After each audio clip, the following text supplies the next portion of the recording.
Okay, today we are going to start our second chapter, that is the continuous bivariate distributions. Okay, previous chapter was continuous univariate distribution, only one variable where we were considering for a random experiment. Now for one random experiment we are considering two variables at a time, so that's why it is a continuous bivariate distribution. What is its definition? That omega be a sample space corresponding to a random experiment. We are conducting one random experiment, and for that omega is a sample space. Let x of omega and y of omega be the two real valued continuous functions with domain omega. On this sample space we are defining x of omega and y of omega be the two real valued continuous functions whose domain is a omega. Real valued continuous function means these variables are taking real numbers and whose domain is a omega. So like these two we are defined. Then the ordered pair x of omega y of omega is called a bivariate or two-dimensional continuous random variable. Random variable means it is a function. It is a function whose domain is here, whose domain is the omega, and the range set is real numbers. So here two random variables at a time were considered. For example, suppose we are taking a weight of a student and height of a student, weight also and height also. So this is a bivariate or two-dimensional continuous random variable. This is continuous, height and weight are continuous. So this is an example of a bivariate or two-dimensional continuous random variable. Other example we have written as, suppose we are taking a maximum temperature of a place and minimum temperature. Two variables at a time we are defining. So this is also an example of a bivariate or two-dimensional continuous random variable. So now what is its density function?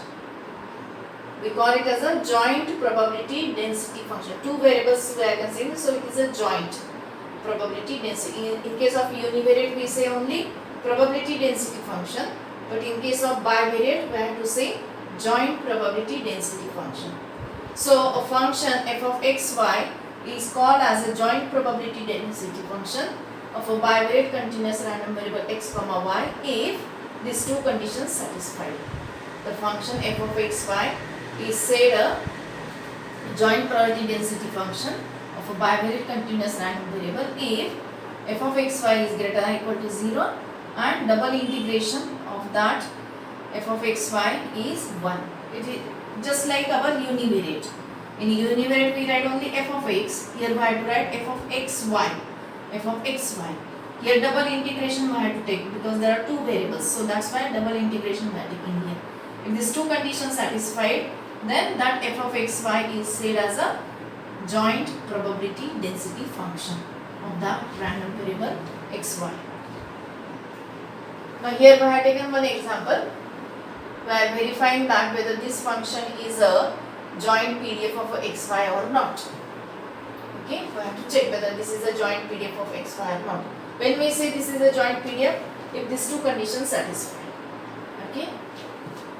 Now here see our function joint PDF 12 into x into y into 1 minus 1. Here our x and y ranges between 0 and 1. So x it is greater than or equal to 0, y is greater than or equal to 0. What about 1 minus y? So that only we have written here. 1 minus y, what will be its value? Y lowest value is 0. So we will get 1 minus 0, that is 1. And if you take the highest value as a 1, so we get 0. So 1 minus y is also greater than or equal to 0. Is the whole function, that is 12xy, 12 is greater than or equal to 0, x greater than or equal to 0, y greater than or equal to 0, 1 minus y greater than or equal to 0. So the whole function is greater than or equal to 0. Means this first condition of a joint PDF is satisfied. Now we check the second condition whether it is satisfying or not. So that's why we have taken a double integration of that joint PDF dx dy. Here the range of x is 0 to 1, y is 0 to 1 here. We have given the range of x and y.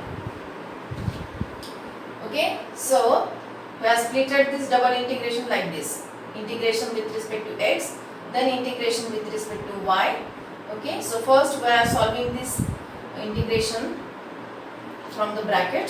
So solving this integration, y dy, that will be y square upon 2, and y square dy, that will be y cube upon 3, and limits are 0 to 1. So subtracting the limits, what we get here, 12 integration x and half minus 1 by 3. Half minus 1 by 3 is 1 by 6, that we have taken outside.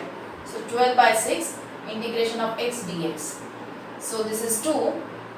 Integration of x is x square upon 2. So 2 cancel, we remain only with x square. After subtracting the limits, we get 1. Okay. So this second condition is also satisfied. The double integration value we get as a 1. First condition is satisfied, second condition is satisfied. Therefore this function we can say as a, yes, this is a joint PDF of x comma y. Like this we can check whether the function is a joint PDF or not. Okay. Some more examples we will see in the next session. So this is for today. Thank you.